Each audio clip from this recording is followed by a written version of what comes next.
नमस्कार दोस्तों, पीसीएस अभ्यास के ऑनलाइन स्टडी प्लेटफॉर्म में मैं निशांत आप सभी का स्वागत करता हूं और स्वागत है करंट अफेयर की क्लास में। देखो भाई, जो हम लोग को स्क्रीन पे मैगजीन दिख रही है, हम सबको पता है ये घटनासार की मैगजीन है। मार्केट में मैगजीन आसानी से उपलब्ध है, आप सब जरूर ले लेना। और इस मैगजीन को हम लोग खत्म कर डालेंगे। इस मैगजीन की अगली सीरीज आने के पहले या कोई भी अच्छी मैगजीन की अगली सीरीज आने के पहले जो हमको पढ़ना है, हम इस टॉपिक को बहुत बढ़िया तरीके से रट के खत्म कर देंगे। दूसरी बात, एक जो बेहतरीन बात आपको बतानी थी, मैंने बोला था कि डेली एक एक पेज वन लाइनर करने के लिए, ठीक है, और वो नहीं हो पा रहा था मतलब थ्रू एमसीक्यू। तो मैंने क्या टारगेट किया है कि कल आपका संडे ही हो जाएगा, ठीक है। तो संडे ऑफिशियली छुट्टी होती है, ठीक है। और हम क्या करेंगे, तो यानी सोमवार को क्लास होती है, आपको सोमवार की क्लास होती है आपकी, फिर मंगलवार ब्रेक रहता है और बुधवार की मैं क्लास होता है। अभी मैं करेंट अफेयर थोड़ा मास्टर क्लास की वजह से हम लोग क्या कर रहे हैं, अल्टरनेट पढ़ रहे हैं, ठीक है। क्योंकि आपको पता है कि यूपीआरओ की क्विक रिवीजन सीरीज चली है मास्टर क्लास, तो वहां पे भी थोड़ा टाइम देना पड़ रहा है। इसके लिए ना थोड़ा अल्टरनेट चल रहा है, कोई दिक्कत की बात नहीं है, समझो मेरी बात। प्लान हम क्या कर रहे हैं आपका कि जो सोमवार की आपकी क्लास होगी उसको ब्रेक कर देंगे, सोमवार वाली क्लास आपकी नहीं लेंगे, ठीक है। इसकी जगह पे मैं क्या करने वाला आपको बताता हूं कि जो पहला 14 पेज है, इस पहले 14 पेज पे क्या है कि पूरी मैगजीन के इंपॉर्टेंट फैक्ट्स एक पास लाके रखा गया है। ध्यान रहा, जो पहला 14 पेज है वो वन लाइनर है, उसमें पूरी मैगजीन का वन लाइनर क्या किया गया है, एक पास लाके रखा गया है। तो मैं क्या करूंगा, इस 14 पे से ट्राई करूंगा 115 टू 200 क्वेश्चंस, जितने क्वेश्चंस के माध्यम से वो पूरे 14 पेज आसानी से समाप्त हो जाए, ठीक है। इसकी मैं एमसीक्यू प्रैक्टिस आप सबसे करवा दूंगा। आगे बात समझिए, इसकी एमसीक्यू प्रैक्टिस आप सबसे करवा दूंगा। इसका क्या फायदा रहेगा, इसको लाके प्रॉपर अच्छे से यूट्यूब पे आपके पास करा दूंगा। कहीं मेरे भाई किसी को भी कोई दिक्कत नहीं आएगी। ये इंग्लिश में भी रहेगा, ध्यान देना, ये इंग्लिश में भी रहेगा, ठीक है। और दूसरी जो भाषा है उसका तो कोई सवाल ही नहीं है, वो हिंदी में भी रहेगा, इसमें कोई दिक्कत की बात नहीं आएगी, ठीक है। तो मैं ये सब आप लोग के पास करा दूंगा। इस क्वेश्चन की पीडीएफ में आप लोग के पास शेयर भी कर दूंगा, ठीक है। तो उसकी भी परेशानी मत लेना।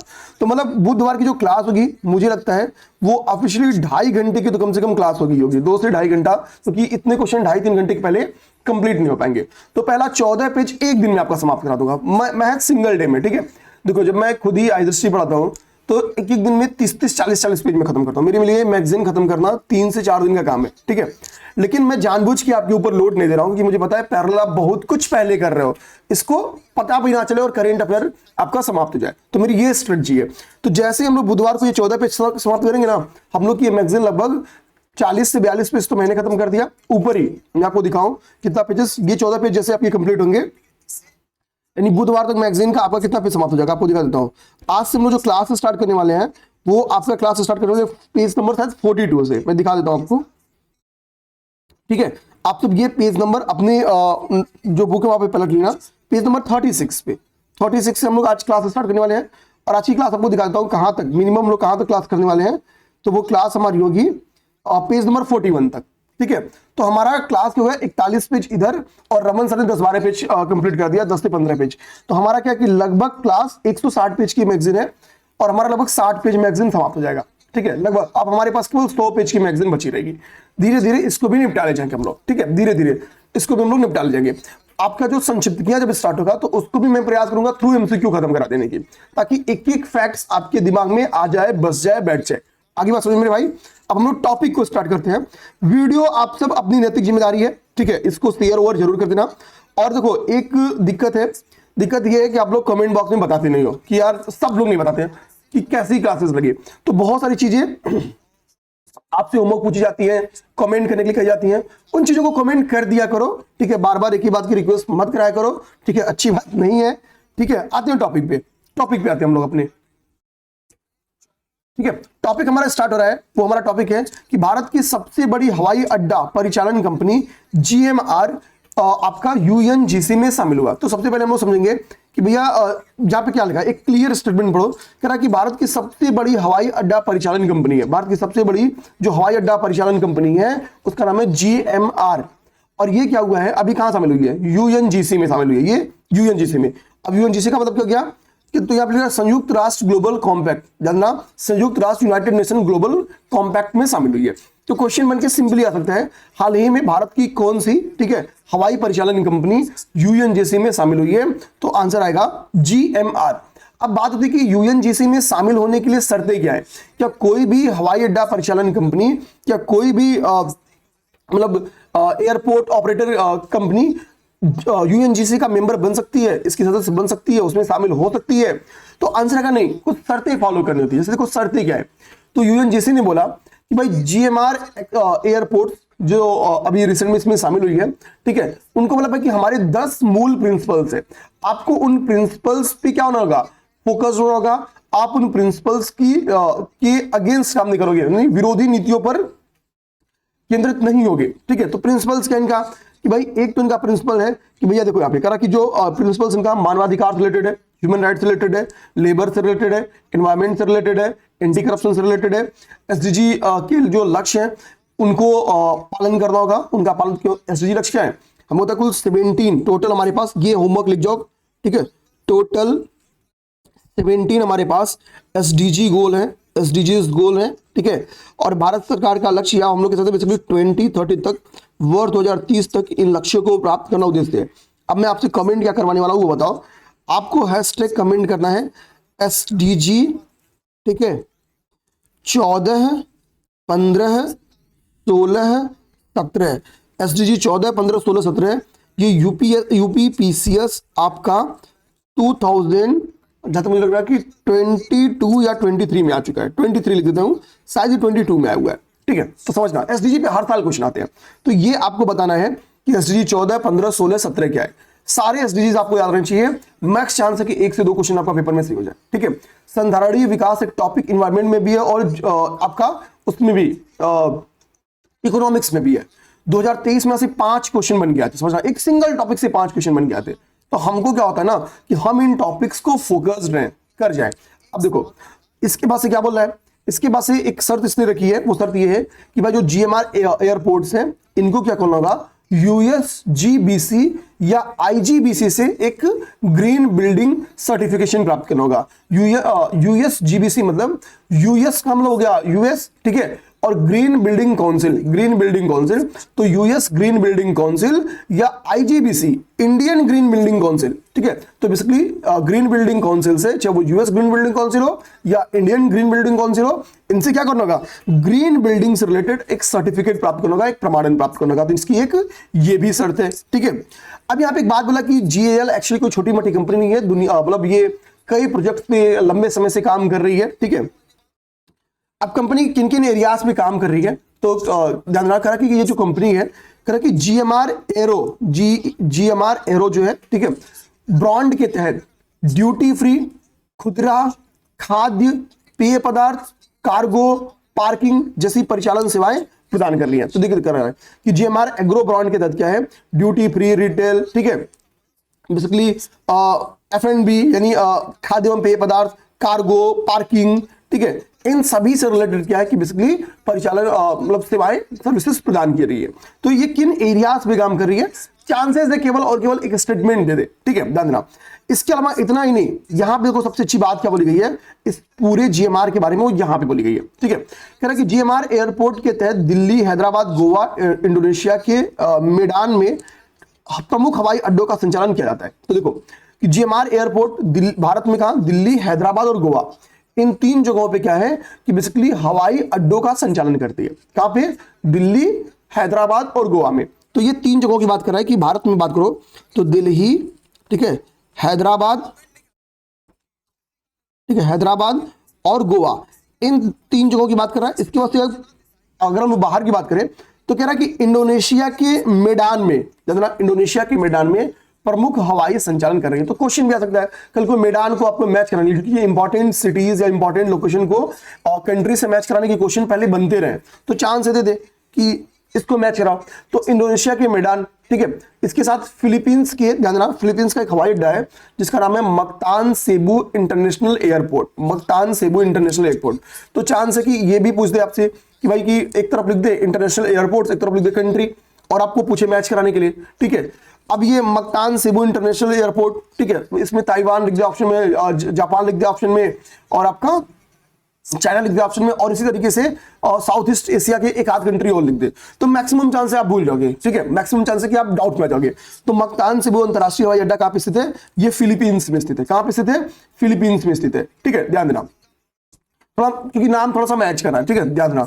तो फिलीपींस में स्थित है, तो चांस है कि ये भी यहां भी क्या है कि ये टेक्निकल सर्विसेज प्रदान कर रही है। तो कहां कहां काम कर रही है, तो हैदराबाद, गोवा, इंडोनेशिया के मेडान में ये जो है हवाई सर्विसेज प्रदान कर रही है। इसके साथ जो टेक्निकल सर्विसेज है वो फिलीपींस का एक इंटरनेशनल एयरपोर्ट है मकतान सेबू, वहां पे ये टेक्निकल सर्विसेज प्रदान कर रही है। अब इसके अलावा इसने कई जगह पे ग्रीन बिल्डिंग्स जो एयरपोर्ट है उसका विकास भी कर रही है, जैसे विशाखापट्टनम में, ठीक है, और ग्रीस में लोकेशन है क्रीट, ठीक है, विशाखापट्टनम के भोगापुरम में और ग्रीस की क्रीट नामक लोकेशन पे क्या है, ये कुछ न्यू ग्रीनफील्ड एयरपोर्ट्स का निर्माण भी कर रही है, यानी इसके द्वारा निर्माणाधीन कुछ ग्रीनफील्ड एयरपोर्ट्स भी हैं। तो इस कंपनी की एक अच्छी विशेषता और भी क्या है कि ये ग्रीनफील्ड एयरपोर्ट्स का निर्माण करती है। अभी जो इसके द्वारा निर्माण किए जा रहे हैं, जो निर्माणाधीन है वो एयरपोर्ट्स का है, तो एक तो विशाखापट्टनम में, एक तो ग्रीस के क्रीट में है, ठीक है। अच्छा, इस जो ये कंपनी है हमको पता है कि CSR, अच्छा चलो आप लोग को क्या करना है, CSR पहल पे एक क्वेश्चन, मैं बहुत सिंपल बात बोला हूं कि 2023 में CSR पहल के ऊपर एक क्वेश्चन आई है। 2023 में यूपी पीसीएस में CSR पहल के ऊपर क्वेश्चन आया। अब लोग CSR पहल किसी कंपनी का कितना परसेंट होता है, 2%, ठीक है, टोटल इनकम का 2%, 3%, 4% या 5%, ठीक है, आपको बताना है, ठीक है, CSR कितना होता है। तो CSR पे 2023 का क्वेश्चन आया था, आपको उसी क्वेश्चन का आंसर, ठीक है, आपको क्या करना, पेस्ट करना है कमेंट बॉक्स में, कुछ नहीं करना है, आपको नहीं पता क्या था, ठीक है, तो सिंपल CSR टाइप करो गूगल पे, चांसेस है कि यूपीपीसी 2023 के क्वेश्चन दिख जाए, उस क्वेश्चन को पढ़ो, वो statement based, 2 statement based question है, उस क्वेश्चन के एक्सप्लेनेशन को आप पेश कर दो, क्योंकि चांसेस है क्वेश्चन दोबारा रिपीट करे, उसकी बेहद इंपॉर्टेंस है, ठीक है। अब एक बात समझो यहाँ पे, और यहाँ पे क्या कर रहा है कि CSR पहल, हर कंपनी की जो अपनी CSR पहल है, उसी तरीके से जो GMR ग्रुप की जो CSR पहल है, इसके तहत क्या है, वो एक फाउंडेशन चलाता है, जिस फाउंडेशन का नाम क्या है, वरलक्ष्मी या वरालक्ष्मी फाउंडेशन। जानना ये क्या है, ये एक CSR पहल है इस कंपनी का, वरालक्ष्मी फाउंडेशन। और इस वरालक्ष्मी फाउंडेशन के माध्यम से, ठीक है, GMR ग्रुप क्या करती है कि जो समुदाय है, ठीक है यार, लोगों के जीवन स्तर में खासतौर पे education, skill development, health services, इन एरियाज में काम करती है, ठीक है, वरलक्ष्मी फाउंडेशन। तो ये भी आपसे इसके रिलेटेड क्वेश्चन बना के दे सकता है, ठीक है। अब हम लोग कंक्लूड करते हैं। तो बात क्या है कि UNGC में शामिल हुआ, UNGC में शामिल होने की कुछ शर्तें हैं, उन शर्तों को देखा, बोला क्या क्या भाई आपको IGBC, एक तो बात क्या बोलेगा, यहाँ पे स्टेटमेंट, यहाँ पे देखो या लिखा है, यहाँ पे क्या लिखा है, या, इसी को और लिख देगा कि इन दोनों से क्या करा है, आपको पेपर में तो कहां फंसाएगा, USGBC, US green building council और IGBC से ग्रीन बिल्डिंग सर्टिफिकेशन प्राप्त करना है, लेकिन यहाँ पे और नहीं लिखा, या लिखा, मतलब किसी एक से भी सर्टिफिकेट दिया जा सकता है। तो एक तो आपको डाउट में वो यहां से पढ़ा सकता है, ठीक है। मकतान सेबू अंतरराष्ट्रीय हवाई अड्डा सेपरेटली पेपर में क्वेश्चन बन के आ सकता है कि कहां पे स्थित है, कहीं मैथ दी कॉलम या वगैरह वगैरह में, ठीक है। और वरालक्ष्मी फाउंडेशन का संबंध किससे है, तो GMR ग्रुप से, ये दिमाग में आपको रखना है। अब हम लोग देखेंगे मेट्रो वायडक्ट पर भारत के पहले द्विमुखी संयंत्र का उद्घाटन, ठीक है। तो मतलब क्या कह रहा है कि मेट्रो वायडक्ट पर भारत के पहले द्विमुखी, ठीक है, यानी बाईफेशियल सोलर पैनल प्लांट का इंस्टॉल किया गया, ठीक है। द्विमुखी मतलब बाईफेशियल, ठीक है, सोलर पैनल जो आपका पैनल प्लांट है उसको स्टेब्लिश किया गया। आपको भाई मेट्रो को देखना, देखो आपको ये वायडक्ट समझाते हैं पहले कि भाई मेट्रो वायडक्ट का मतलब क्या हुआ। तो हम नॉर्मली क्या देखेंगे, इंफ्रा जब कोई भी गवर्नमेंट डेवलप करती है तो छोटे छोटे इंफ्रास को नीचे के तोड़ना पड़ता है, लेकिन आपको मेट्रो को ध्यान रखना।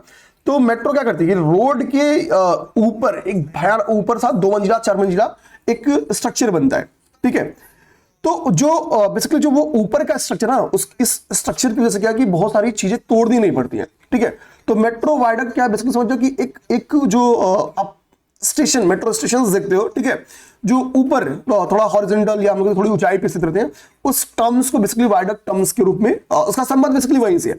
तो मेट्रो वायडक्ट का मतलब आप समझ में आएगा कि कोई भी मेट्रो स्टेशन अपने दिमाग में आप लोग रख लेना, ठीक है। तो जैसे अब ये जो मेट्रो वायडक्ट पर भारत के पहले द्विमुखी सौर संयंत्र का उद्घाटन किया गया, ये आपका मेट्रो स्टेशन है, यहाँ पे लिखा होगा ओखला विहार मेट्रो स्टेशन, ठीक है। मैं आप गूगल भी करके तो आपको ओखला विहार का मेट्रो स्टेशन दिख जाएगा। तो उसमें क्या किया गया कि ऊपर का जो वायडक्ट का ऊपरी हिस्सा है वहां भी सोलर प्लांट्स लगाए गए और साइड साइड में जो वॉल्स है वहां भी सोलर प्लांट्स लगाए गए, ठीक है, वहां भी सोलर प्लांट्स लगाए गए ताकि सूर्य का उत्तरायण हो या दक्षिणायन हो, मतलब पूरब जाए या पश्चिम जाए, तो पर्याप्त मात्रा में सोलर एनर्जी प्राप्त, सौर ऊर्जा प्राप्त।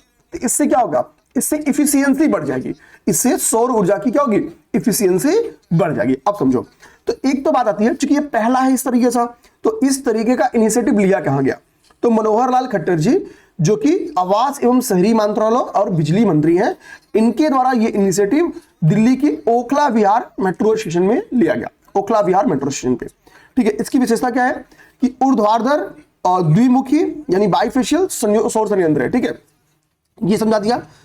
ठीक है, और ये वाला जो फैक्ट है इसको लास्ट में बताऊंगा, खैबर वाला फैक्ट लास्ट में बताऊंगा, पहले इसको देखो। इसकी कैपेसिटी कितनी है, जो ये ओखला मेट्रो स्टेशन पे ये बाइफेशियल सोलर पैनल प्लांट लगाया गया है, तो 1 मेगावाट, या ध्यान देना 1 मेगावाट इसकी कैपेसिटी है, 1 मेगावाट इसकी कैपेसिटी है। तो पेपर में ये भी आ सकता है कि भाई इसकी कैपेसिटी कितना है, बहुत क्लियर सुनते चलना, आपको सब चीज समझ में आएगा। तो 1 मेगावाट है। और ऐसा बनाया क्यों गया, तो भाई मैंने आपको पहले समझा दिया, ताकि हो क्या कि पैनल दोनों तरफ से, ठीक है, यानी कैप्चर करे सनलाइट को, capture sunlight from both side. इससे क्या होगा कि जो इफिशियंसी है वो बढ़ जाएगी। ठीक है, सोलर इफिशियंसी बढ़ जाएगी। अब ये देखो कितनी बढ़िया बात है।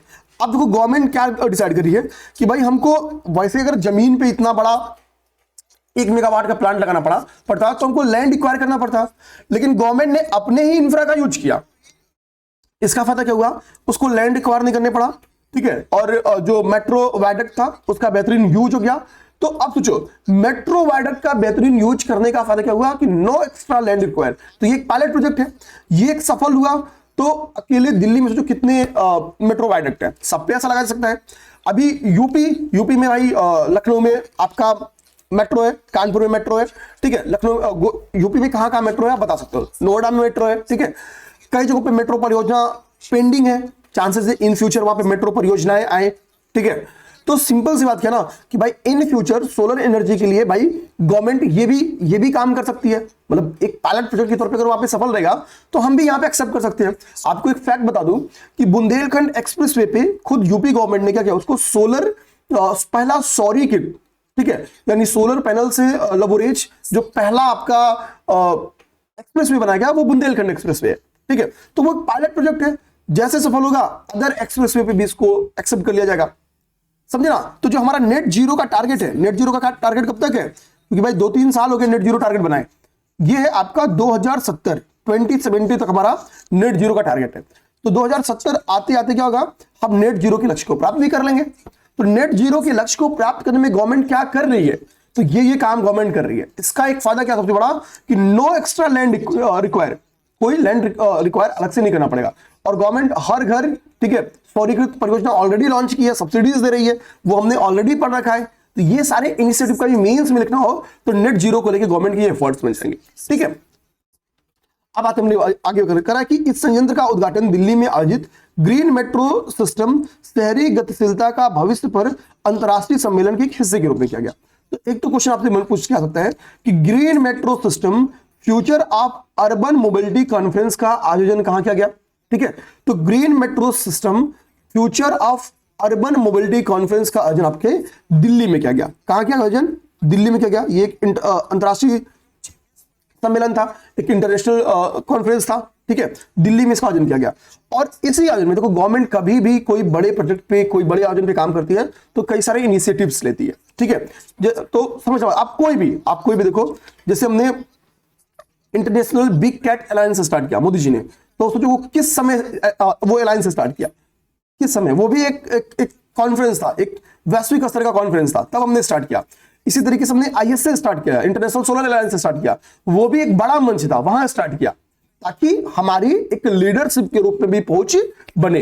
ध्यान रखना, तो ये कॉन्फ्रेंस था, इसी कॉन्फ्रेंस में हमने क्या किया, बेसिकली इस परियोजना को स्टार्ट किया। ये सारी बात देखो यहां पे। तो अब इस परियोजना को ऑर्गेनाइज किसने किया था, देखो, तो green metro system future urban mobility conference को ऑर्गेनाइज किया था डीएमआरसी ने, जानना डीएमआरसी ने।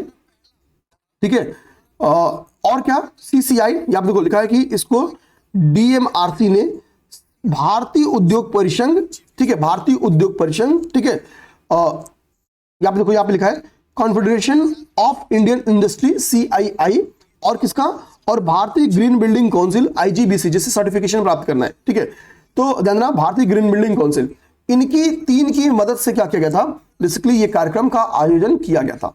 कौन सी कार्यक्रम? ग्रीन मेट्रो सिस्टम, शहरी गतिशीलता का भविष्य। तो यहीं से दे कि हाल ही में चर्चा में रहे ग्रीन मेट्रो या ग्रीन मेट्रो सिस्टम शहरी गतिशीलता का भविष्य कार्यक्रम के संदर्भ में निम्नलिखित तथ्यों पर विचार करें। पहला, इस कार्यक्रम का आयोजन नई दिल्ली में किया गया, यह एक अंतरराष्ट्रीय सम्मेलन था। सेकंड स्टेटमेंट दे दें, ठीक है, कि इसका आयोजन, ठीक है, डीएमआरसी ने, ठीक है, क्या किया कि सीसीआई और आईजीबीसी के सहयोग से या इसके साथ मिलकर किया। दो स्टेटमेंट दे सकता है, ठीक है, तो ये दिमाग में रखना आप लोग। अब हम लोग देखेंगे इसके बाद से गिद्ध गणना, मैंने पक्षी गणना ऑलरेडी देख चुके थे, ठीक है, तो बर्ड स्पीसीज की गणना हम लोग ऑलरेडी देख चुके हैं। अब यहां पे देखो गिद्ध गणना हुआ है, क्योंकि हमको पता है कि गिद्ध क्या रहे, गिद्ध लुप्त हो रहे हैं। आप वो उस मेडिसिन का नाम बताओ, यूपीपीसीएस पूछ चुकी है, ठीक है, मेडिसिन का नाम बताओ जिसके खाने से, जो कि दर्द निवारक गोली थी, पशुओं को दी जाती थी, और पशु जब मर जाते थे तो होता क्या था, गिद्ध उनको उनका भक्षण करते थे। तो गिद्धों की मृत्यु का सबसे बड़ा जो जिम्मेदार माना जाता है उनको माना जाता है, उस मेडिसिन को माना जाता है। तो आप उस मेडिसिन का नाम बताओ जो गिद्धों की आबादी में गिरावट का मुख्य कारण मानी जाती है। हर यूपीपीसीएस की तैयारी करने वाले बच्चे से मुझे कमेंट चाहिए, ठीक है, ध्यान देना।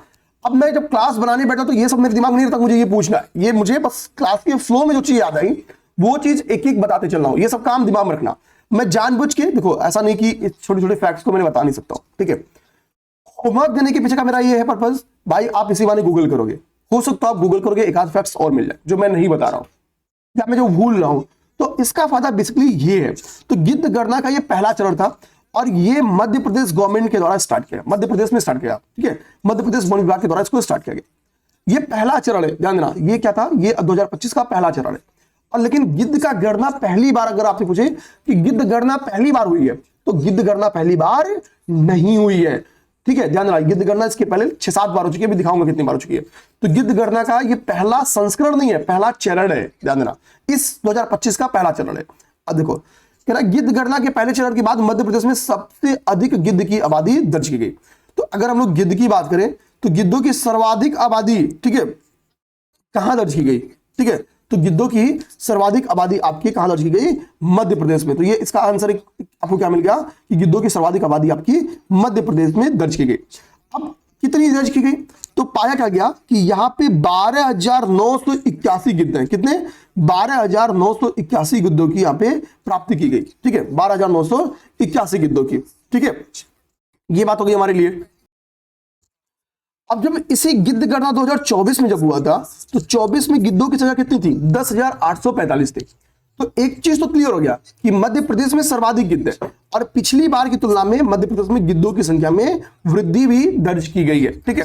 तो मध्य प्रदेश में रिकॉर्ड किया गया, हाईएस्ट वल्चर काउंट किए गए हैं, गिद्ध काउंट किए गए हैं, कितने, 12,981, लगभग 13,000 गिद्ध काउंट किए गए। 19 की दौर रहते तो कितना हो जाते, 13,000 गिद्ध हो जाते, ठीक है।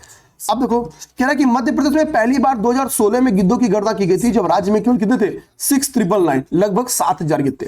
तो फर्स्ट टाइम गिद्धों की गणना कब की गई, 2016 में, और उस समय राज्य में गिद्धों की संख्या कितनी थी, लगभग 7,000। और वर्तमान में 2025 में गिद्धों की संख्या मध्य प्रदेश में कितनी है, लगभग 13,000। कितना, लगभग 13,000। यहाँ पे लगभग लिख लो, ऐसे कर दो तो लगभग बन जाता है, ठीक है। तो लगभग -1 7,000 में यहाँ पे था और -19 क्या है, 13,000 में यहाँ पे। तो लगभग 6,000 गिद्धों की संख्या में 16 से 25 के बीच में बढ़ी है। कितना, कि लगभग 6,000 गिद्धों की संख्या बढ़ी है, यानी दोगुना तो नहीं हुए लेकिन लगभग दोगुना कह सकते हैं, ठीक है, लगभग दोगुना हो सकते हैं। कह रहा कि विश्व भर में जो गिद्ध हैं तो उनकी कुल कितनी प्रजातियां पाई जाती हैं, तो ध्यान देना, विश्व में भर में गिद्धों की कुल 23 प्रजातियां हैं और इन 23rd प्रजातियों में से, ध्यान देना, इन 23rd आपकी जो वल्चर, ठीक है, स्पीसीज है, इनमें से 9 कहां पे हैं, तो 9 अकेले भारत में मौजूद है, 9 मध्य प्रदेश में नहीं। और इन 9 प्रजातियों में से भी सर्वाधिक प्रजातियां कहां पे मौजूद है, तो मध्य प्रदेश, ठीक है। अब समझो बात, तो टोटल कितनी प्रजातियां हैं विश्व भर में गिद्ध की, तो गिद्ध की 23 प्रजातियां हैं, ठीक है, मतलब जो कुछ पंख से, कुछ कलर से, कुछ शेप से, तो अलग अलग 23 गिद्ध है, ठीक है। और 9 प्रजातियां कुल भारत में पाई जाती है, उनमें से 7 अकेले कहां पाई जाती है, मध्य प्रदेश में। तो ये बताता है कि स्पीसीज की संख्या, चूंकि भाई कहां पे है, चूंकि काउंट गिद्धों की संख्या ज्यादा मध्य प्रदेश में है तो विविधता भी सर्वाधिक कहां रहेगी, मध्य प्रदेश में रहेगी।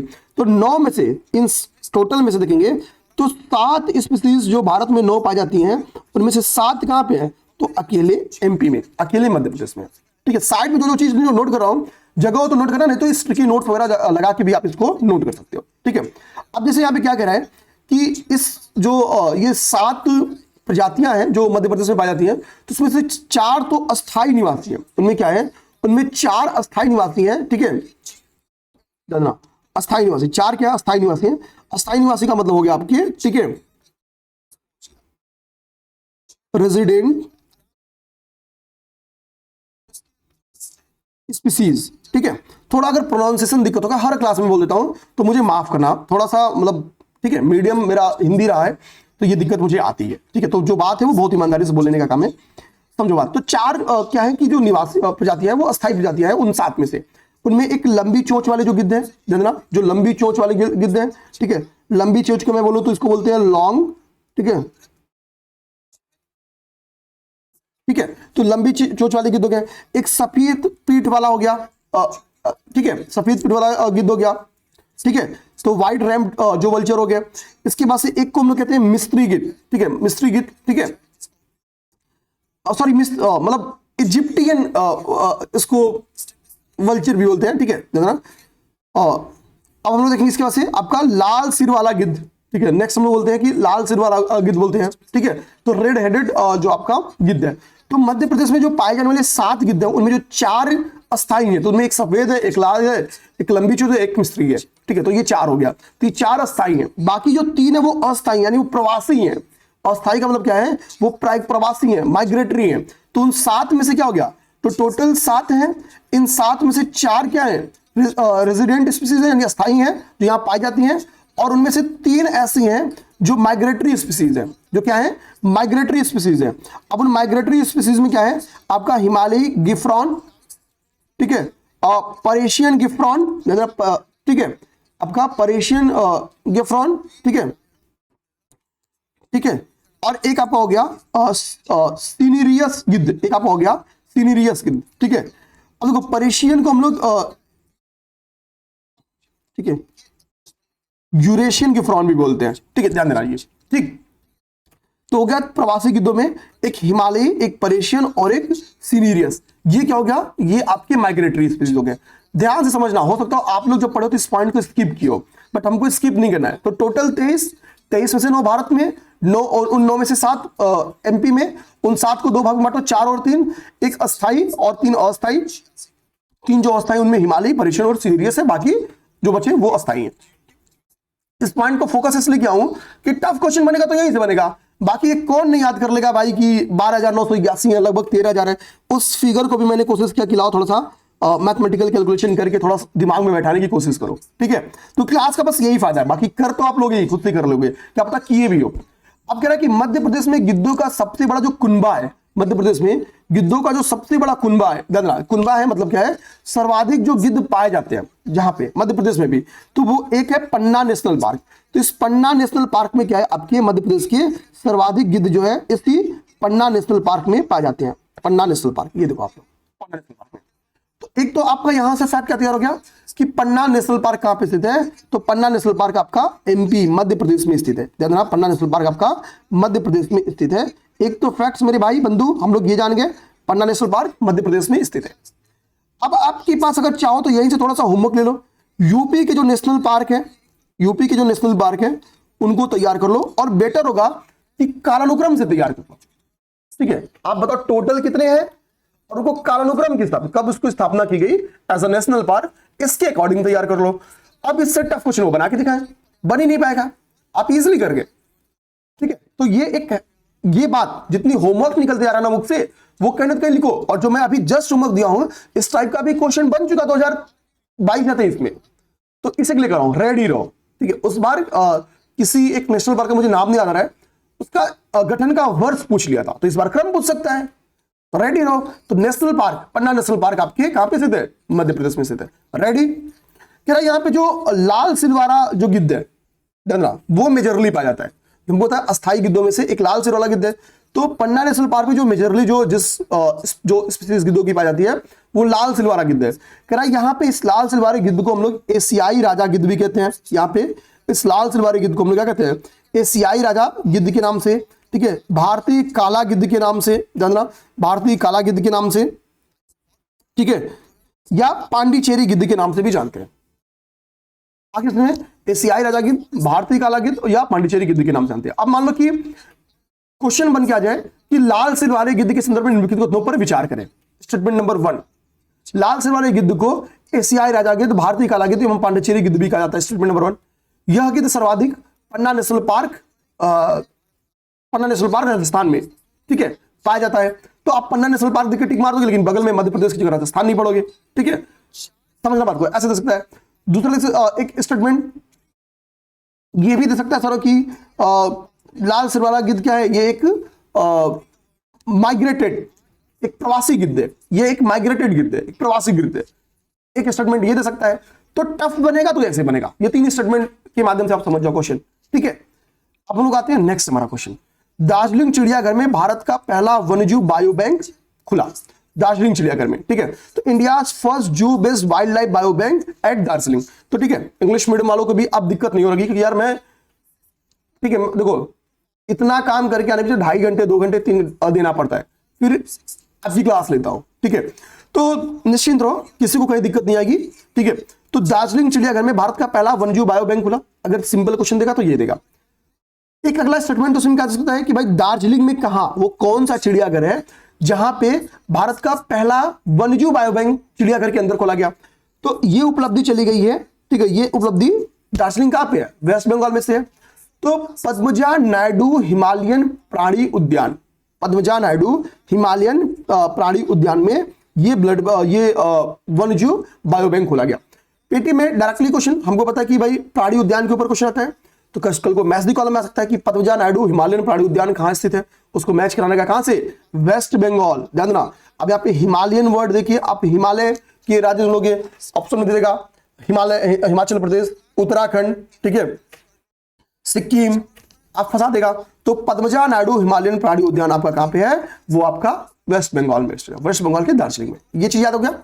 अब यहां पे क्या हुआ, यहां पे जो आपका एक कनेक्ट करता हूं फैक्ट बताऊं, तो यहां पे जो आपका वन्यजीव बायो बैंक खोला गया है, यह एक फ्रोजन बायो बैंक है। इसी के लिए इसको हम लोग फ्रोजन जू का टाइटल दिया गया है। ये क्या है, एक फ्रोजन जू का टाइटल दिया गया है।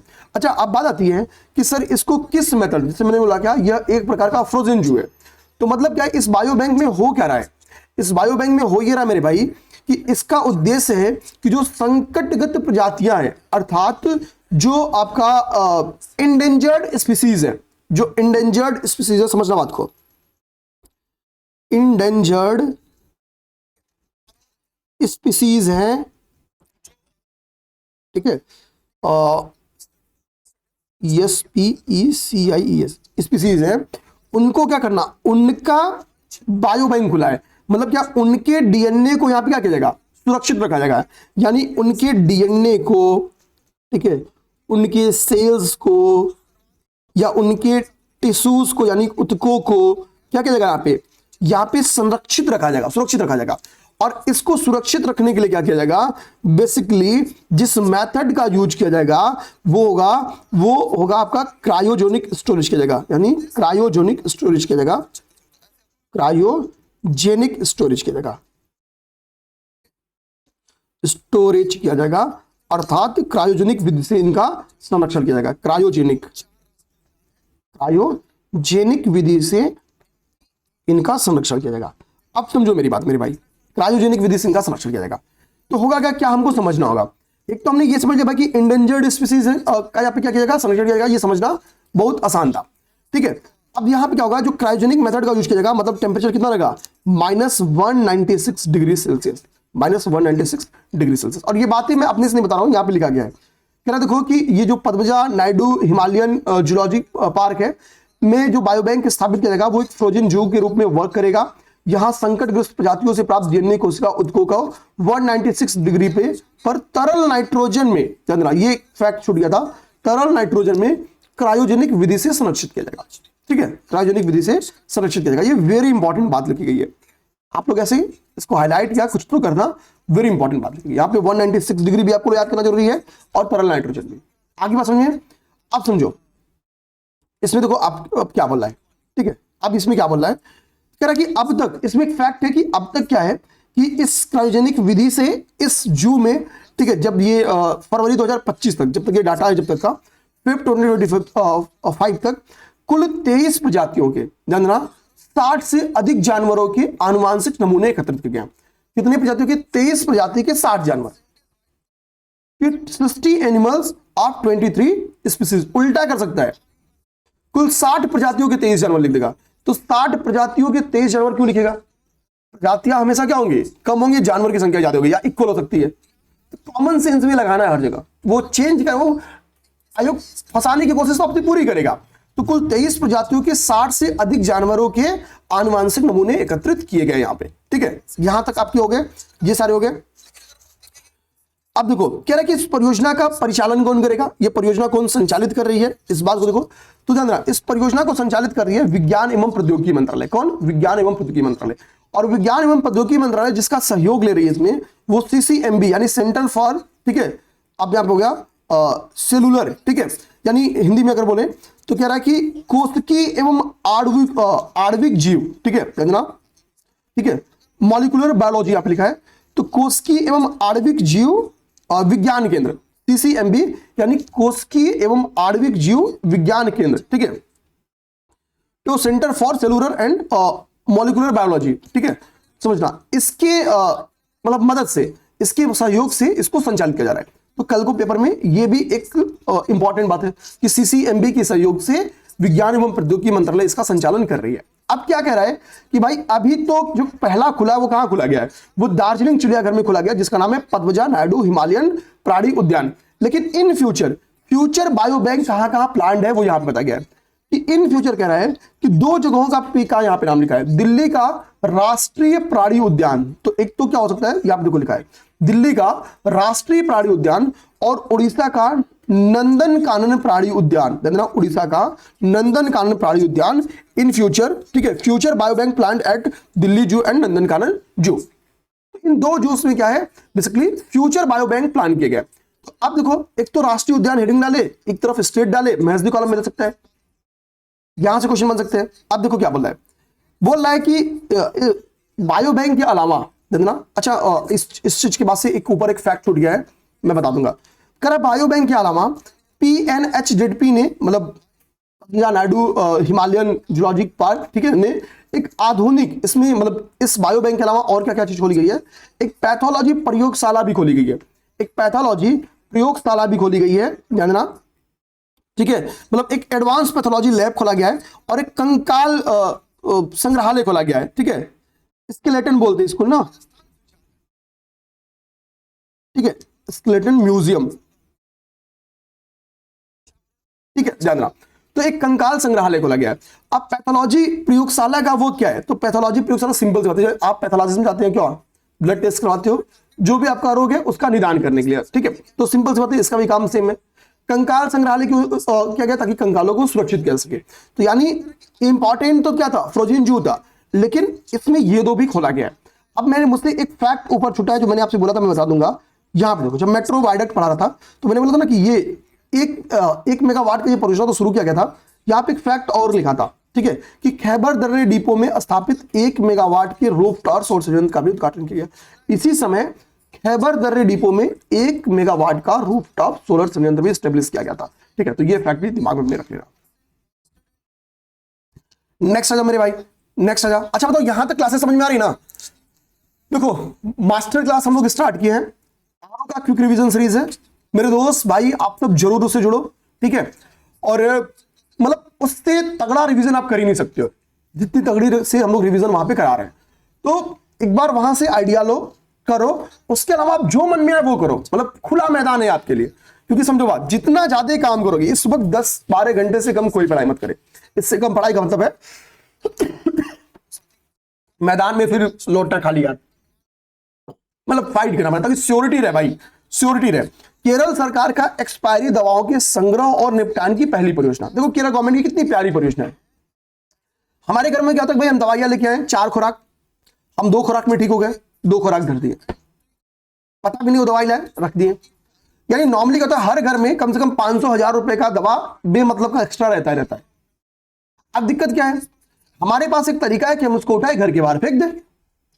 एक तो उसके निपटान का हमारे पास आसान तरीका है। क्या तरीका है? उसको उठा के घर के बाहर फेंक दो। लेकिन उसका निगेटिव इंपैक्ट क्या होगा? मान लो कोई जानवर आए खा जाए। भाई जानवर का पन्नी खा सकता है, दवा नहीं खा सकता है। भाई आपका खांसी ठीक करने वाला सिर्फ एक्सपायर हो गया, गड़गड़ गड़गड़ पी जाए तो होगा क्या? तो इससे जो इन्वायरमेंट को क्षति होने वाली है, जो जैव विविधता को नुकसान होने वाला है, ठीक है, वो बहुत गंदा होने वाला है। हमको पता नहीं रहता कि हम जो गलती कर रहे हैं उसका क्या निगेटिव इंपैक्ट पड़ सकता है। या हमने जल निकायों में फेंक दिया, उसका भी बड़ा निगेटिव इंपैक्ट है, जल प्रदूषित होगा, ठीक है, बायोडाइवर्सिटी पे उसका भी खतरा आएगा। तो केरल गवर्नमेंट की बड़ी प्यारी परियोजना है। मेरा मानना है कि अदर गवर्नमेंट को भी इससे सीखनी चाहिए। ये परियोजना क्या है कि एक्सपायरी डेट की जो दवाएं हैं उनका पहले संग्रह करो, कलेक्ट करो और फिर उनको क्या करो, उनका निपटान करो, डिस्पोजल करो। तो केरला ने लॉन्च किया India first expired drug disposal program. किस स्टेट ने? केरला ने। अच्छा, जिस परियोजना का उसने शुरुआत किया उस परियोजना का नाम है एंड प्राउड। तो क्वेश्चन आ सकता है हाल ही में एंड प्राउड परियोजना को किस स्टेट ने लॉन्च किया? आंसर बनेगा केरला। अब एंड प्राउड का मतलब क्या है? एंड मतलब न्यू, प्राउड में देखो यहां पे लिखा है पी से प्रोग्राम है, ठीक है, for removal of unused drug, ठीक है। तो एंड प्राउड परियोजना किसने स्टार्ट किया? तो ये आंसर बन जाएगा आपका केरला। बहुत छोटा छोटा फैक्ट आएगा तो ऐसे आ सकता है, क्योंकि ऐसी अभी आप करंट अफेयर में जब 1 साल 1.5 साल का करंट अफेयर पढ़ते हो, 6 महीने में हम लोग पढ़ रहे हैं, पुराना करंट अफेयर में आप लोग रिवीजन करो। जो छोड़ेगा वो हारेगा, मत छोड़ो। आप पुराना करंट अफेयर जो बीच में छोड़ रहा हो ना, वो तैयार करो। इन प्राउड तो केरला के द्वारा इसको स्टार्ट किया गया। तो ऐसी कई सारी परियोजना है। तो ऊपर ऐसे लिख देगा परियोजना, इधर लिख देगा स्टेट या संस्था ऐसे, और सुमेलित है में या फिर कूट में क्वेश्चन दे देगा। और आप नहीं इस तरीके से प्लान करोगे पहले से तो हम अनप्लान्ड वे में काम करेंगे और क्वेश्चन की फ्रेमिंग कुछ भी हो सकती है। मैं इसे क्लिक कर रहा हूं कि कूट में कैसे आ सकता है, कथन, चीजें किसी भी मेथड में जा सकती है, ठीक है। इसी को चाहे तो कथन कारण भी बना सकता है, ठीक है।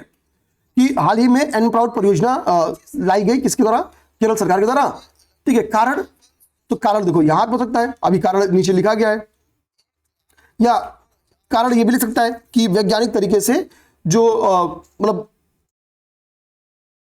अप्रयुक्त दवाएं हैं या एक्सपायरी डेट की दवाएं हैं उनको कलेक्ट करके निपटान करने के लिए सिंपल सी बात दे सकता है। तो कथन कारण में भी क्वेश्चन जा सकता है, ध्यान देना। अब कह रहा है कि जो ये परियोजना लॉन्च की गई तो पहले as a pilot project launch की गई है। हम कुछ भी लॉन्च करने से क्या करते हैं? पहले एक पायलट प्रोजेक्ट पे टेस्ट करते हैं। तो गवर्नमेंट ने क्या किया कि कोझिकोड निगम, यहाँ पे देखो या नहीं वर्ड है, यहाँ पे और वर्ड है, तो इसको कोझिकोड निगम में डालना, कोझिकोड म्युनिसिपल कॉर्पोरेशन में, इसको कोझिकोड म्युनिसिपल कॉर्पोरेशन में, और कोझिकोड जिले में ही एक पंचायत है जिसका नाम है उल्लियेरी पंचायत। जितने इंपॉर्टेंट विलेज और पंचायत होते हैं हमारे लिए इंपॉर्टेंट होते हैं। तो इस उल्लियेरी पंचायत में बेसिकली इसको लॉन्च किया। तो कहां पे? तो पायलट प्रोजेक्ट के तौर पे इसको इंप्लीमेंट किया गया कोझिकोड म्युनिसिपल कॉर्पोरेशन में और उल्लियेरी पंचायत में, उल्लियेरी पंचायत में, ठीक है। ये पंचायत ठीक से नहीं लिखा है,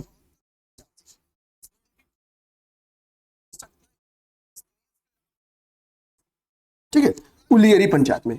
यहां तक बात मेरे भाई क्लियर, ठीक है। अब आते हैं हम लोग यहां पे, कह रहा है कि जो बेसिकली निपटान का तरीका है वो 3 चरणीय है। एक चरण क्या है कि भाई हम खुद डोर टू डोर कलेक्शन करें, तो होम कलेक्शन, घरेलू संग्रहण की प्रणाली की स्टार्ट की गई है कि भाई होम कलेक्शन करेंगे।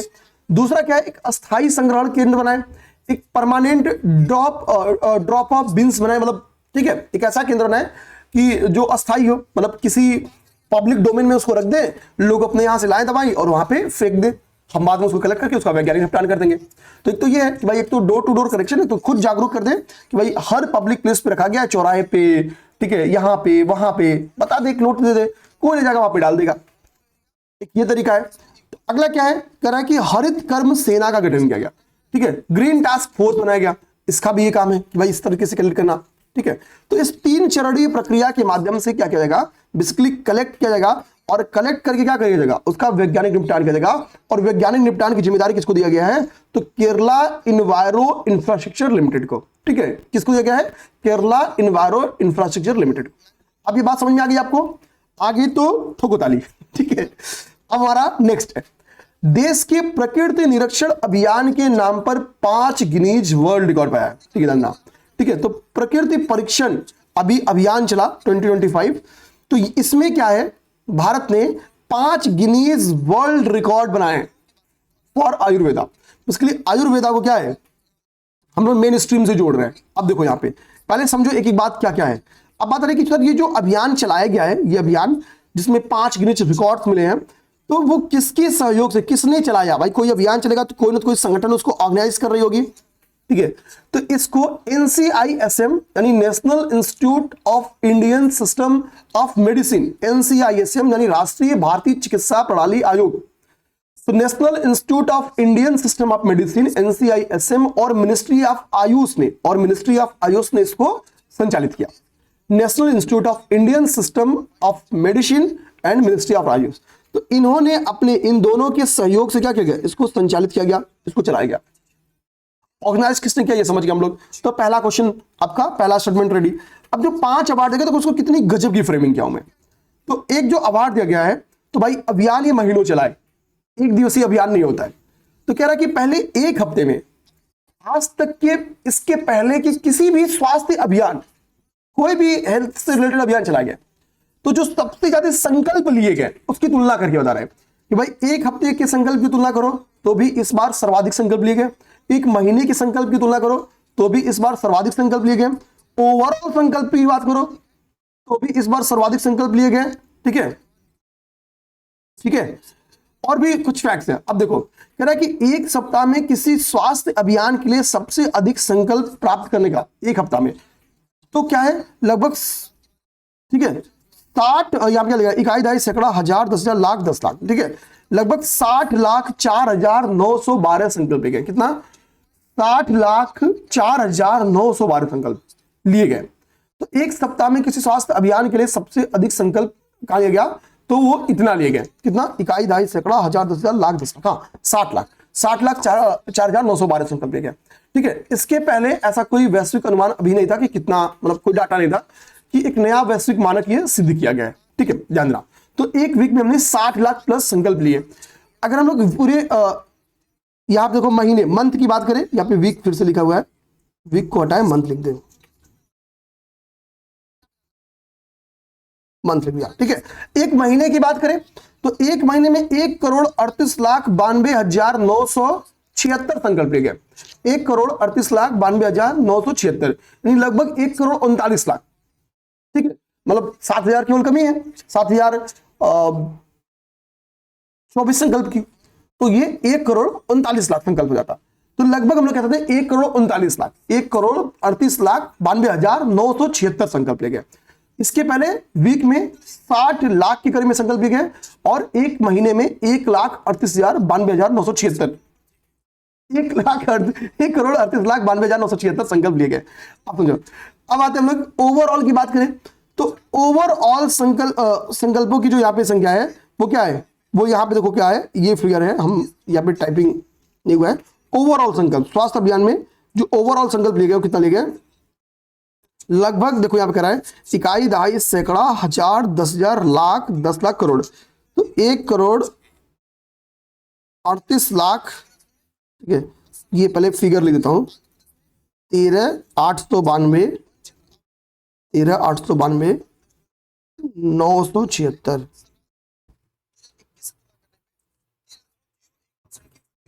ठीक है, 13,892,976, हाँ तो बात वही है। ठीक है, 13,892,976, ऊपर जो संकल्प लिखा गया वही है 976। ठीक है, ये लिख दिया मैं 13,892,976। ठीक है, मैं इसी बीच में एक फैक्ट भी चेक कर लिया, ये फैक्ट गलत नहीं है, सही है। मैंने कुछ और जगह, मतलब एक मंथ में और ओवरऑल दोनों इक्वल डाटा है। ठीक है, 13,892,976, ये मुझे लगा पहले, क्या पता कि कुछ डाटा में डिफरेंसेस हो, गलत टाइप हो, बट मैंने देख लिया। ठीक है, इसको देख लिया मैंने गूगल से, सही टाइप है। ठीक है ना, तो इसके लिए क्लास थोड़ा सा पॉज कर दिया आपका, कि बेसिकली मुझे ये फैक्ट चेक करना था। ठीक, तो वो मैंने चेक कर लिया, सही है, इसमें कोई दिक्कत की बात नहीं है। आते हैं, अच्छा भारत ने किस किस रिकॉर्ड को तोड़ा, तो देखो यहाँ पे भी लिखा है, एक महीने में जो भारत ने 1 करोड़, यहाँ पे इकाई दहाई सैकड़ा हजार 10,000 लाख 10 लाख करोड़, 1,38,92,976 संकल्प मतलब लिए हैं। तो इसके पहले ये जो रिकॉर्ड था वो चीन के पास था। किसके पास था? चीन के पास था। अभी हमने क्या है कह रहा कि पूर्व रिकॉर्ड 58,284 संकल्प का चीन की सिग्ना और सीएमबी लाइफ इंश्योरेंस कंपनी के पास थी। ठीक है, बट हमने चीन का रिकॉर्ड तोड़ के इतना बड़ा रिकॉर्ड बना दिया। अब इनके पास 58,000 पूछे थे और हमारा रिकॉर्ड देखो, मतलब कभी शायद चीन तोड़ ही ना पाए। ठीक है, इतना हमने बड़ा रिकॉर्ड क्रिएट किया है। आगे कह रहा है कि सबसे बड़े ऑनलाइन फोटो एल्बम का रिकॉर्ड, सबसे बड़े ऑनलाइन फोटो एल्बम का रिकॉर्ड हमने बनाया है। ठीक है, कह रहा डिजिटल प्रमाण पत्र प्रदर्शित करते हुए लोगों की तस्वीरें ली गई हैं। तो सबसे बड़े ऑनलाइन फोटो एल्बम का हमने रिकॉर्ड बनाया है, कितना? 62,524 तस्वीरें ली गई हैं। और इसके पहले ये जो रिकॉर्ड था वो एक्सेंचर के पास था। ठीक है, Accenture solution private limited Bharat के पास था, 29,000 तस्वीरों का रिकॉर्ड उसके पास था। तो अभी क्या है, कितनी हो गई? 12,525 तस्वीरें। अब इसके बाद से कह रहा कि अगला लास्ट रिकॉर्ड कह रहा सबसे बड़े ऑनलाइन वीडियो एल्बम का रिकॉर्ड बनाया गया है। एक ही वाक्य कहते हुए लोगों का एक वीडियो बनाया गया है और ये 12,998 वीडियो, सॉरी 12,798 वीडियो। ठीक है, एक ही बात कहते हुए लोगों का। तो सबसे बड़ा ऑनलाइन वीडियो एल्बम तैयार किया गया। तो जो 5 रिकॉर्ड है वो ये है, वीक का, मंथ का, ओवरऑल सबसे बड़ा ऑनलाइन फोटो एल्बम और वीडियो एल्बम। ठीक है, ये 5 रिकॉर्ड्स है।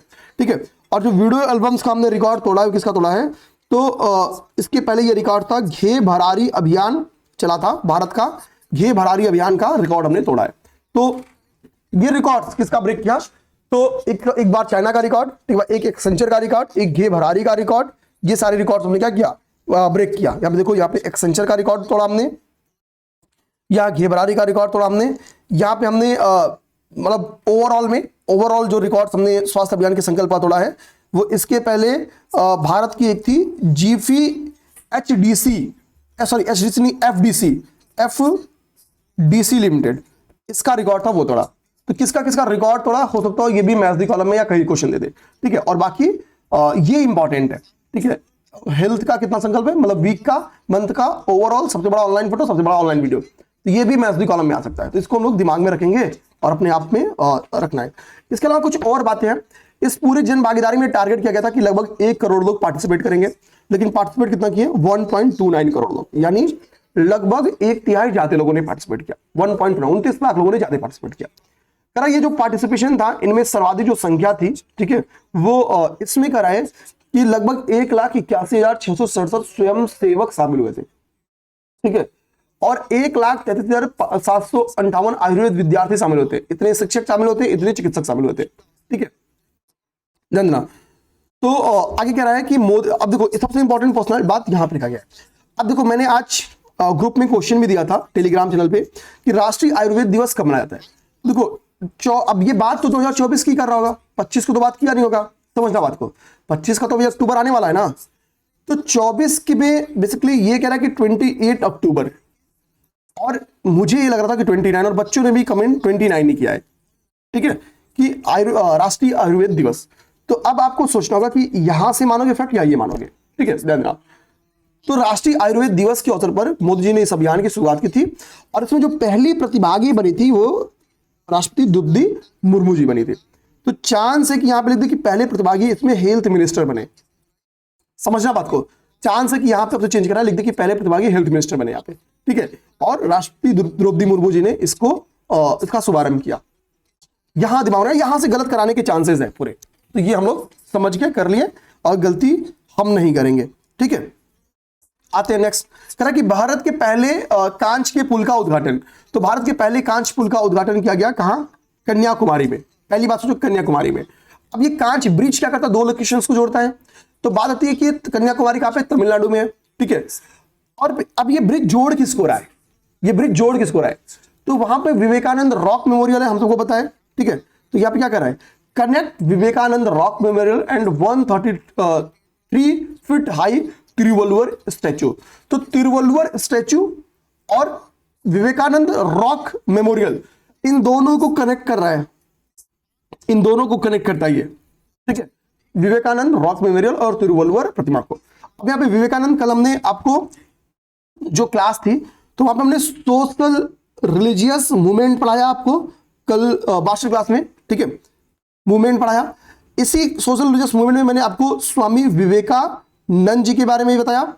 यहां पे हमने रामकृष्ण, ठीक है, परमहंस जी के बारे में देखा, ठीक है, रामकृष्ण, क्योंकि रामकृष्ण मिशन इन्हीं के नाम पे स्टार्ट किया गया था। हमने रामकृष्ण मिशन को देखा। रामकृष्ण मिशन जो बनाया गया था, क्या, क्यों? क्योंकि जो वेदांत दर्शन था, स्वामी विवेकानंद जी कहते हैं, उसका दर्शन वो मानव सेवा ज्यादा है, वो मानव केंद्रित है। वो कहते हैं नर सेवा ही नारायण सेवा, अर्थात मानव सेवा करो वो नारायण सेवा की इक्वल है। 1893 में हमको पता है इन्होंने विवेकानंद जी ने क्या किया था, शिकागो में अपना वो भाषण दिया था। विवेकानंद जी 2 टाइम्स कहां जाते हैं, 2 टाइम्स वो जाते हैं यूएस। एक बार 1899 में भी गए थे, ठीक है। आगे बात समझे। और यही वेलूर मठ में इनकी डेथ भी हो जाती है, वेलूर मठ में इनकी डेथ होती है, ठीक है। प्लेग वगैरह के ड्यूरेशन में जो रामकृष्ण मिशन था, इसने मानवतावादी सेवा भी की। मानवतावादी सेवा का मतलब हेल्थ सेवा, एजुकेशन सेवा, ठीक है। तो इन सब चीजों पे काम काफी ज्यादा रामकृष्ण मिशन के द्वारा किया जाता है, ठीक है, याद रखना। तो सोशल रिलीजियस मूवमेंट में आप चाहो तो विवेकानंद जी का टॉपिक ही पूरा कंप्लीट कर सकते हो, मैंने पढ़ाया है, ठीक है, अपनी क्लास में। आते हम लोग बात, तो यहाँ पे कितनी लागत लगा, तो बोल रही कि तमिलनाडु गवर्नमेंट का 37 करोड़ लगा। तो ये भारत सरकार लगाती तो मैं एक बार कहता याद कर लो, तमिलनाडु गवर्नमेंट है तो छोड़ो, ठीक है, क्योंकि यूपी पीसीएस में क्यों देगा। अच्छा, ऐसा क्यों किया गया? तो गवर्नमेंट हमेशा कोई कार्यक्रम में ही करती है। तो तिरुवल्लुवर जी की जो प्रतिमा स्थापित की थी, आपके एक पास एक होमवर्क है, चलो हैशटैग कमेंट करो। आपको कुछ नहीं करना है, आपको यूपी पीसीएस में तिरुवल्लुवर जी के बारे में जो क्वेश्चन पूछा है, आया हुआ है क्वेश्चन, कोई नहीं कहेगा कि नहीं आया। घटना चक्र में तिरुवल्लुवर जी के बारे में लिखा गया है। तिरुवल्लुवर जी के बारे में घटना चक्र में एटलीस्ट जो चीज लिखी गई है, आपको केवल वही कॉपी करना, पेस्ट कर देना है। नहीं समझ में आ रहा है तो तिरुवल्लुवर जी को गूगल करो, जितने फैक्ट्स निकल के आए उनको पढ़ो और उन्हीं फैक्ट्स को पेस्ट करके कमेंट बना दो, वो आपको रिकॉल करेगा। तो तिरुवल्लुवर जी पेपर में क्वेश्चन बन के आ सकते हैं, ये दिमाग में रखना है। तो इंपॉर्टेंट पर्सनालिटी देखो, अभी विवेकानंद जी पता चली हमको और हमको तिरुवल्लुवर जी पता चले, तो 2 है, तो हमको दिमाग में रखना है, ठीक है, क्योंकि हम लोग संगम पीरियड हमारे लिए हिस्ट्री का बहुत इंपॉर्टेंट टॉपिक है। तो चूंकि इनकी प्रतिमा स्थापित हुई कितना हो गया था, 25 ईयर हो गया था, यानी हम लोग इसका सिल्वर जुबली मना रहे थे, ठीक है। जो ये ब्रिज बनाया जा रहा है, ग्लास ब्रिज बनाया जा रहा है, तो किस स्टाइल में, तो बो सिटिंग आर्च स्टाइल में बनाया जा रहा है। बो सिटिंग आर्च स्टाइल में ये आपका जो है बनाया जा रहा है। अब देखो, इसके बाद से हमारा नेक्स्ट टॉपिक है, वो है स्वच्छ सर्वेक्षण 2024 के लिए नया प्रारूप लॉन्च किया गया। स्वच्छ सर्वेक्षण 2024 के लिए क्या हुआ, नया प्रारूप लॉन्च किया गया। तो हम लोग इस टॉपिक को देखते हैं। अब देखो, इस टॉपिक में क्या बोलना है, उस चीज को समझो। स्वच्छ सर्वेक्षण वाले टॉपिक को हम लोग देखते हैं, समझते हैं, करते हैं इस टॉपिक को, ठीक है। 1 सेकंड टाइम देंगे बस, अब इस टॉपिक को हम लोग करना स्टार्ट करेंगे। अब कुछ बेसिक फैक्ट्स आपसे स्वच्छ सर्वेक्षण 2024 को लेकर आ सकते हैं। पहला भाई कि किसके द्वारा इसको लॉन्च किया गया, ठीक है, लॉन्च बाई, बहुत सिंपल आएगा तो क्या आएगा, ठीक है, किस मंत्रालय के द्वारा इसको लॉन्च किया गया, ठीक है, मिनिस्ट्री पूछ सकता है, मिनिस्ट्री पूछ सकता है, ठीक है। स्वच्छ सर्वेक्षण की शुरुआत कब हुई थी, ठीक है, कब इसको, इसकी शुरुआत ईयर है, ठीक है, ठीक है, शुरुआत ईयर कब तक कब है, ये आ सकता है, ठीक है। बेसिकली इन चीजों में आपके क्वेश्चन बन के आ सकते हैं। तो हमको ये रखना है, लॉन्च किसके द्वारा किया गया, तो यहाँ पे देखो लिखा गया है मनोहर लाल खट्टर जी, जो कि आवास एवं शहरी मामलों के मंत्री हैं। तो मिनिस्ट्री कौन सी की, तो महुआ मिनिस्ट्री होगी, यानी शहरी स्वच्छता और आवास एवं शहरी मंत्रालय, ठीक है, आवास एवं शहरी मामलों के मंत्रालय महुआ, इसके द्वारा लॉन्च किया गया मंत्रालय, हमने देख लिया। शुरुआत इसको किया गया वर्ष 2016 से, 2016 से इसकी शुरुआत की गई, 2016 से। और ये इसका क्या है, 25वां 9th संस्करण है, जानना 25वां जो है इसका क्या है, 9th संस्करण है, 9वां संस्करण है। इतनी फैक्ट्स बहुत सिंपल आ सकते हैं। अब हम इन्हीं को इन डिटेल समझेंगे। इस बार जो अच्छी बात थी मेरे भाई मेरे बंधु, ध्यान देना, तो इसके तहत क्या गया, सुपर स्वच्छ लीग की स्टार्ट की गई। क्या स्टार्ट किया गया, सुपर स्वच्छ लीग स्टार्ट किया गया, SSL, सुपर स्वच्छ लीग स्टार्ट किया गया। और इस सुपर स्वच्छ लीग में क्या हुआ, पहली बार सुपर स्वच्छ लीग की स्टार्ट की गई। इसकी कंडीशन बोल दिया गया कि भाई सुपर स्वच्छ लीग में वही सिटी शामिल किए जाएंगे जो कि वर्ष 2021 से लेके, ये बहुत टफ टॉपिक है, ध्यान से समझोगे आप, आपसे आसान किसी का बनेगा नहीं, 2023 तक, इन 21, 22, 23 इन सालों में 21 से 23 के बीच में टॉप 3 में रहे हो, जो शहर अपने अपने ग्रुप में टॉप 3 में रहे हो, यानी छोटे शहर, बड़े शहर, मध्यम आकार के शहर। तो ठीक है, इन 5 कैटेगरीज होती है ना, छोटे शहर मानी लेस देन 20 जनसंख्या जिसकी हो, 20,000 जनसंख्या जिसकी हो, 20,000 से 50,000 जनसंख्या वाले शहर, यानी उसको हम लोग कहते हैं, एक होता है बहुत छोटा शहर, एक होता है छोटे शहर। तो छोटे शहर वो यानी लेस देन 20,000 जहां पे जनसंख्या है। 20,000 से 50,000 शहरों वालों को हम लोग क्या कहेंगे, छोटा शहर। 50,000 से 3 लाख के बीच वालों को हम लोग मध्यम शहर के नाम जानते हैं। जहां पे 3 लाख से 10 लाख के बीच में जनसंख्या हो उसको हम लोग बड़े शहर के नाम जानते हैं। और जहां पे 10 लाख से अधिक जनसंख्या हो उसको हम लोग मिलियंस प्लस सिटी कहते हैं। उसको हम लोग मिलियन प्लस, मतलब 1 मिलियन प्लस जनसंख्या है तो उसको हम लोग 1 मिलियन प्लस या मिलियन प्लस सिटी के नाम जानते हैं। तो 5 कैटेगरीज है। तो कह रहा है इन 5 कैटेगरीज से हम उन शहरों को शामिल करेंगे जो टॉप 3 में जगह बनाए हो 21 से 23 के बीच में कभी भी। ठीक है, अब देखो, अब आपको क्या करना है, एक चार्ट बनाना। मैं ये जो फैक्ट लिखा उसको डिलीट कर रहा हूं। वो फैक्ट यहां पे देखो लिखा गया है, ऐसा कोई दिक्कत नहीं है कि नहीं लिखा गया है। देखो यहां लिखा गया है कंडीशन 2021-23 अगला शब्द क्या है, टॉप 3 में हो। ठीक है, उनको हम लोग क्या करेंगे, सुपर स्वच्छ लीग में शामिल करेंगे। आगे बात समझे। अब हम लोग आते हैं यहां पे बात करते हैं, एक चार्ट बनाते हैं सुपर स्वच्छ लीग का, एक चार्ट बनाते हैं और चार्ट से समझो। आप लोग देखो यहां पे समझना बात को, यहां पे 4 चार्ट बना के मैं इसी चार्ट को मिक्स कर रहा हूं। 1 chart, 2 chart, 3 chart, 4 chart, 5 chart. मैं इसी चार्ट को यहां पे मिक्स करके एक चार्ट बना रहा हूं जिसको मेरे भाई बंधु आप सब भी नोट कर जाना। ठीक है, तो क्लास का यही फायदा है, मैं क्लास में वो पढ़ाऊंगा ना जो आप नहीं अपने से पढ़े होगे या शायद, ठीक है, अब जो भी हो आप पढ़े होगे तो अच्छी बात है। अब चार्ट में क्या करना कि जो कि 5 श्रेणियां हैं, तो एक यहां पे हेडिंग श्रेणी या सीरीज डाल लेना, श्रेणी या सीरीज यहां पे हेडिंग डाल लेना। और इसकी 5 श्रेणियां क्या बनाना, एक बनाना बहुत छोटा शहर, ऐसे लिख देना बहुत छोटा शहर, वेरी स्मॉल सिटी। ठीक है, एक है स्मॉल सिटी, एक स्मॉल सिटी हो गया। एक मीडियम सिटी यानी मध्यम शहर हो गया। एक बड़ा शहर यानी बिग सिटी हो गया। और एक मिलियन प्लस सिटी हो गया। ये 5 कैटेगरी आप लोग बना लेना, ये 5 कैटेगरी आप लोग बना लेना।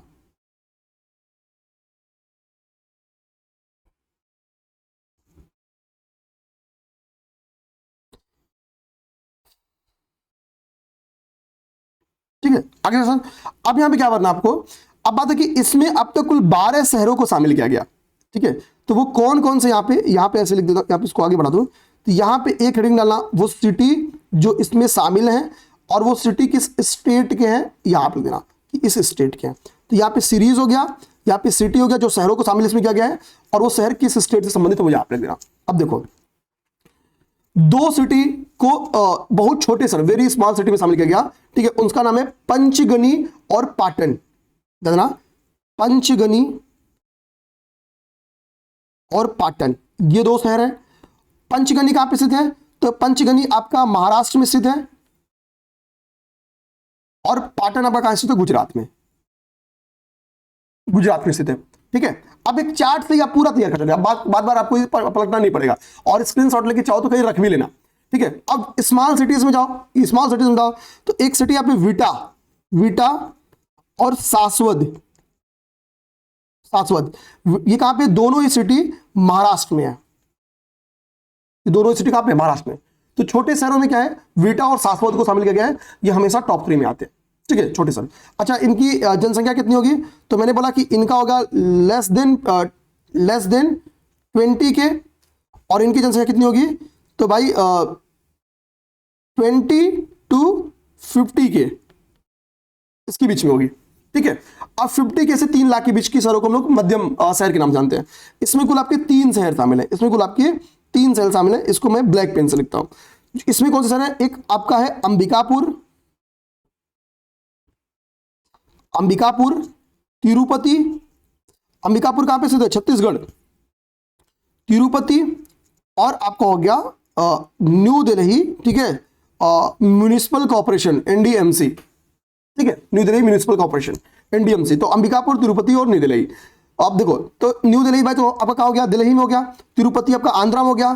तो छत्तीसगढ़, आंध्र प्रदेश और दिल्ली स्टेट हो गया। ठीक है, अब लोग कहेंगे बिग सिटी, यानी जहां पे 3 लाख से अधिक जनसंख्या और 10 लाख से कम हो। तो यहां पे 2 है, एक यूपी का नोएडा है और चंडीगढ़ है। ठीक है, तो ये कहां पे होंगे, तो जब बताइए यूपी एक हो गया इसका, और चंडीगढ़ दूसरा, चंडीगढ़, CWH चंडी, ठीक है, गढ़ हो गया, ये हो गया। तो यानी इससे कंक्लूजन क्या निकला, अभी कंक्लूजन निकालता हूं, आपको ध्यान देना। इसके बाद से मिलियन में आपका इंदौर हमको था हमेशा, इंदौर क्या है, ये लगातार हमको लगा 7वीं बार हुआ है जब ये टॉप सिटी बना है। अब इसको दिखाऊंगा अभी आपको, कहीं तो लिखा ही होगा,